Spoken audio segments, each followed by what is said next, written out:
Hello out there. Welcome to the Marina Show. I'm your host, Marina. With me today is my best friend in the whole wide world, besides Jesus, Gina Shanuda. Hello, Gina. Hi, Marina. Okay, so last time we're getting down to the nitty gritty. I was about to say that too, but then I thought that wasn't the right word. It's not. But anyways, so we were talking about what?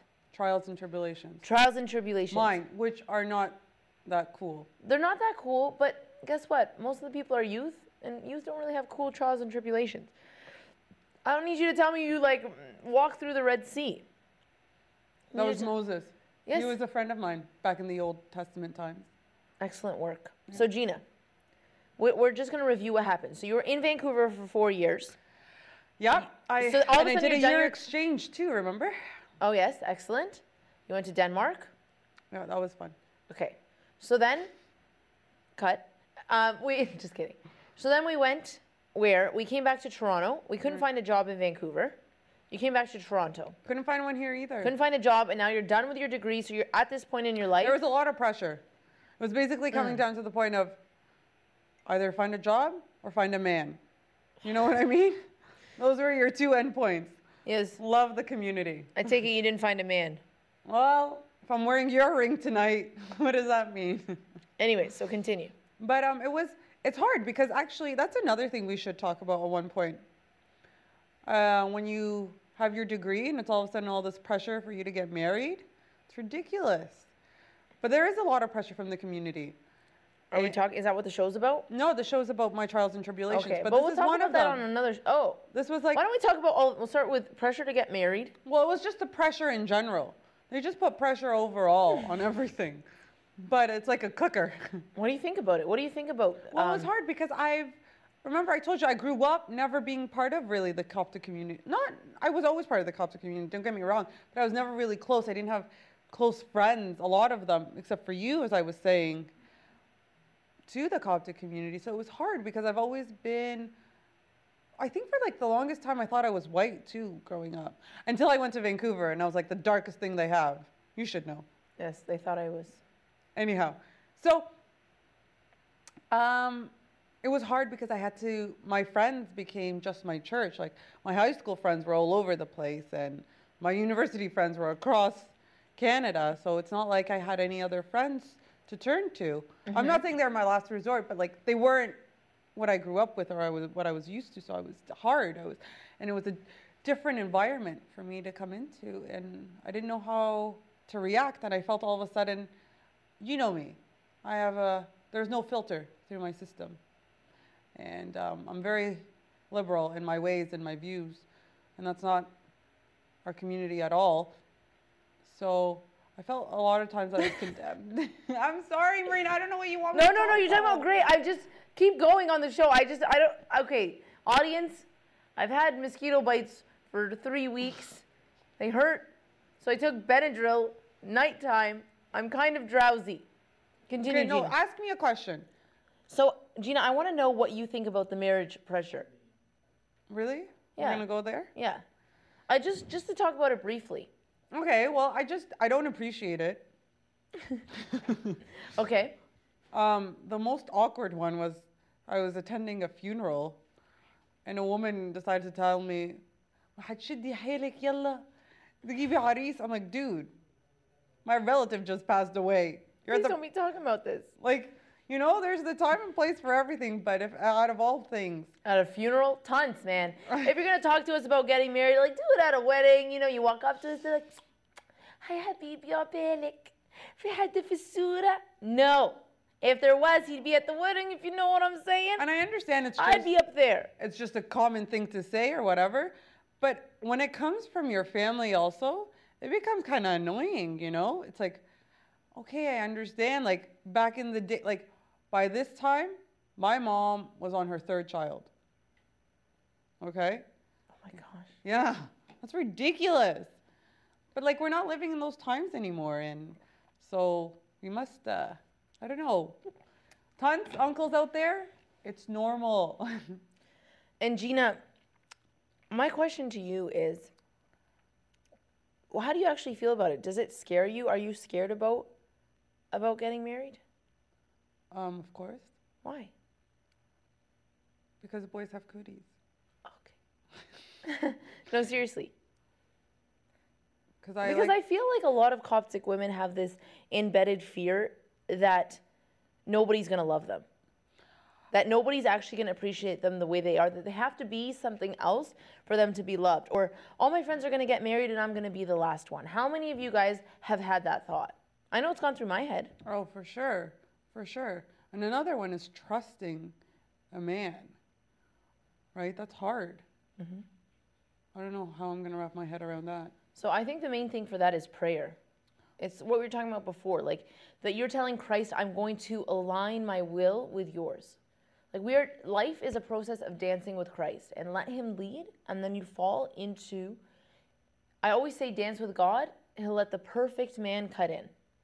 So if you're dancing with God your whole life and you're letting his will lead you, only the perfect man will cut in. So just to calm your fears about trusting. And what do you think we should say to girls who have that other fear? What fear? The fear that they're going to be the last one or they're not going to get married or stuff like that. I'd say that trust that God has a plan for you.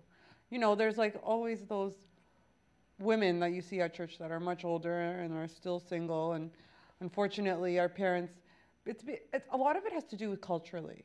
They ingrain it in us that, well, once you pass a certain time or a certain age, you're no good, or you can't get married anymore, or like they pity you. Why are we pitying them?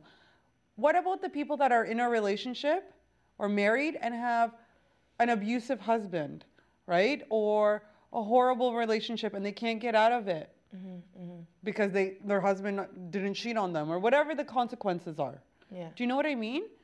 We don't understand God's will, okay? But we should trust in it. Though we don't understand it, we should trust in it. Absolutely. And that is, me out of all people, that is the hardest thing for me to do. I like to control things. Not only am I loud, I like to control things. Let's bring that back to a time in your life where you had to trust God, and it was very hard to do. So we just were talking about you finished your degree, you're back in Toronto, you're working at a job you don't like. What endeavors did you try, and how did they turn out for you? Well, again, I was very stubborn. God always tries to point me a certain direction, and I tell him, no. Have you looked at this direction? Are you sure? You check this one out. Are you sure about this door? Let's walk through it. And he's like, okay, because he's loving and he's merciful. He's like, okay, Gina, open that door. Mm-hmm. So I open it and I find a dead end. Mm-hmm. But he's like, but don't worry. I opened this window for you that took you to the door I wanted you to go to originally. Okay, so apply that abstract theory to your own life. So I was being very stubborn about being persistent to prove myself to my family, as I was saying, and saying that I had the abilities and the capabilities to show them that I'm worthy or whatever it is. So I did the LSATs, right? What are the LSATs, Gina? Remind the audience. Oh, it's the law school admissions test in Canada. They are brutal. I'm still recovering. They are so brutal. And the first time was not only so much fun that I decided to do them a second time. That's also how stubborn I was. And I applied to all these universities being like, I'm going here, okay? Don't take me anywhere else. I want to do this my way. For once, let me do it my way. So I applied and I went through HE double hockey sticks and back. Cut. I went through a lot of hard time because it wasn't easy, right? And there's a reason why it wasn't easy. Like for everything, all of a sudden there was a clause that I forgot about or something that was missing or something that they wanted me to do extra. There was a reason why my application wouldn't go through. There was a reason why, I don't know, like there was just so many logistics. Whoever's applying to law school or medical school, you know exactly what I'm talking about, or any kind of schooling. Applying to schools in general, it's becoming tedious. But it came to the point that every single one I applied to had a reason that I forgot about or I didn't apply myself to. And at the end of the day, it came down to the LSAT, and I didn't pull through. And the reason why I didn't pull through is there were so many things that held me back, and I didn't understand them. And so that's what I was saying about being stubborn. I kept pushing through, and I was like, and I didn't make it the first time. I didn't get the score I wanted. So I wrote it again. I was like, no, I know I'm capable of writing it. I'm going to do it. I want to do this. And I had to prove myself. So I did it again. And right when I did my LSAT again, I was confident at that point that, oh, this is it. I got it this time. Yeah, I remember when you walked out of the test. I picked her up from the test. Yeah, we testing went center. together. You're like, this one went way better than the first one. I'm like, yeah, Gina. I was messaging during the exam. I'm joking. Did not happen. Elska, don't come after me. This is the LSAT police. You've been charged with cheating with Marina Gergis. No. But like in the middle of it, I was like, so got this. Again, cockiness, right? You're forgetting that God does his work through you. Whenever you do something or you're successful in something, that wasn't you, that was God. And whenever you fail, that's because God wants to show you something. Anyhow, so that came in the way, the pride and whatnot.